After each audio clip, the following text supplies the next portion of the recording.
Bueno, en los apuntes del día vamos a parar un poco la pelota y vamos a hablar con Carlos Sánchez Berzaín, que es abogado, politólogo, fue ministro ministro en Bolivia, y es el actual director del Instituto Interamericano para la Democracia, allí en los Estados Unidos. Carlos, buen día, ¿qué tal? ¿Cómo le va? Buen día, encantado. Un saludo a usted y a toda la importante audiencia. Recuérdame, ¿fue ministro de qué área y durante qué presidencia en Bolivia? He sido ministro 5 veces. Cinco. Dos veces ministro, sí, 5 veces. 2 veces ministro de la presidencia, el 93 y el 2002, o sea, Chief of Staff. 2 veces ministro de gobierno del Interior en la década del 90. Coincidí con Carlos Corach, Claro, que era el ministro acá, claro. gran amigo. Y después ministro de Defensa el año 2003. Y además he estado 5 años jefe de la oposición parlamentaria y un largo recorrido por el camino de la política, pero en verdad lo que yo soy es un abogado. De la abogacía nació todo eso. Carlos, me gustaría mucho su visión acerca de lo que está ocurriendo en la UNASUR y estos abrazos, por ejemplo, de Alberto Fernández con el dictador y asesino Maduro y la narrativa, así la llama Lula, lo que pasa en Venezuela. A ver, para saber lo que está ocurriendo hoy día en el Brasil, primero hay que recordar quién es Lula y quién es Maduro. Y ustedes ya saben quién es Fernández, pero también vale la pena hacer un apunte. Primero, Lula es el dirigente obrero que el año 1990, cuando cae el muro de Berlín, aparece la crea junto con Fidel Castro el Foro de Sao Paulo, con el único propósito de sostener a la dictadura cubana. Tarea que cumplen hasta el año 1999, en que llega a la presidencia de Venezuela Hugo Chávez, y entonces, con todo el dinero, el petróleo aportado por Chávez, Fidel Castro, Lula y Chávez ponen en marcha esta plaga que asola a las Américas en el siglo XXI, que empezó llamándose Movimiento Populista Bolivariano, después se llamó Proyecto ALBA, Socialismo del siglo XXI o castrochavismo, que no es otra cosa que la expansión de la dictadura de Cuba en la región, con sus peores prácticas, y que ha llevado a que las Américas, en vez de tener una dictadura que era la cubana, al empezar el siglo, tenga ahora 4 dictaduras. Venezuela, Bolivia, Nicaragua, y pasó por ahí el Ecuador con Correa, pero el presidente Lenín Moreno las rescató.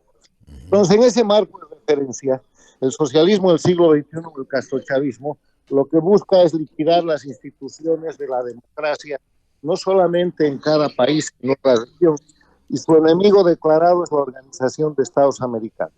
Entonces, para tratar de suplantar a la Organización de Estados Americanos, han creado una serie de siglas, porque no son organizaciones, la UNASUR, la CELAC, una cantidad de siglas que les permiten reunir a los jefes de gobierno o presidentes que ellos acumulan en la región.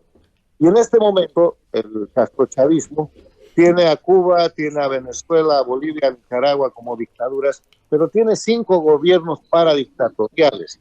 ¿Cómo defino un gobierno paradictatorial? Un gobierno paradictatorial es aquel gobierno que se elige en democracia y que está en un país democrático, pero que como ha llegado al gobierno con la ayuda, con el apoyo, con el dinero, o con el aparato del castrochavismo, del socialismo del siglo XXI, pone de inmediato ese país al servicio de las dictaduras.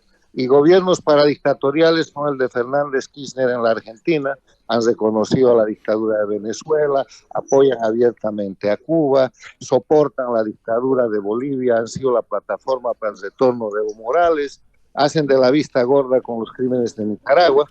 El otro es López Obrador de México, Chile con Boric, pasó por ahí Castillo del Perú, Petro de Colombia y el recién llegado es Lula. Entonces, esos 5 países más los otros 4 son los que tratan de arrastrar una corriente de opinión que solo tiene un objetivo, y en esto hay que ser muy claro. Tienen el objetivo de disfrazar de política la delincuencia organizada, porque las dictaduras ejercen el poder a través del terrorismo de Estado. El terrorismo de Estado se define como la comisión de delitos desde el poder, desde el gobierno, con el propósito de producir miedo en la población y de esa manera generar conductas que de otra forma sería posible. Cuba, 1.150 presos políticos y torturados. Venezuela, cerca de 407 millones de exiliados. Bolivia, 286 presos políticos. Y Nicaragua, después de haber expulsado 222 presos políticos, tiene hoy día cerca de 100.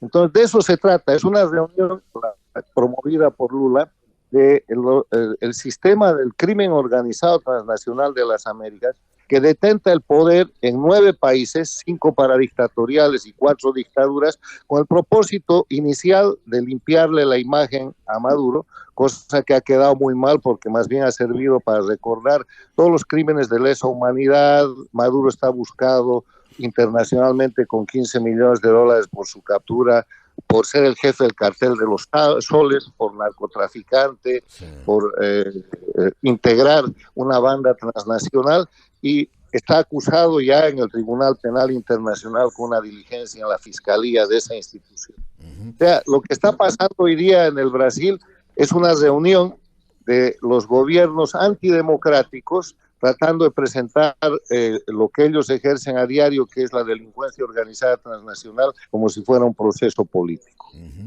¿No le parece un insulto que nuestro presidente Alberto Fernández haya dicho: me reuní con el presidente de Venezuela, Nicolás Maduro, para seguir avanzando en la construcción de una América Latina unida que defienda los procesos democráticos, los derechos humanos y la libertad de los pueblos? Justo Maduro.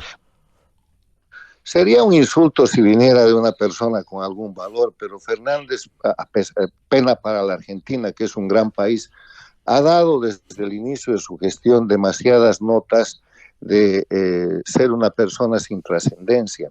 Él es un títere de la agenda que le pone Cuba y Venezuela, porque gracias a ellos ha llegado al poder. Yo quiero recordarle que gran parte de la campaña del retorno K, que es el gobierno que concluye este año con Fernández Kirchner, ha sido la operación de Cuba y Venezuela, desde encubrir a la hija de la señora Kirchner del proceso de investigación con el tema de la enfermedad y de retenerla y protegerla en Cuba, hasta la promoción sostenida de una guerra sucia contra la Argentina, de una agresión con una narrativa falsificada para llegar a un resultado electoral que los ha retornado al poder.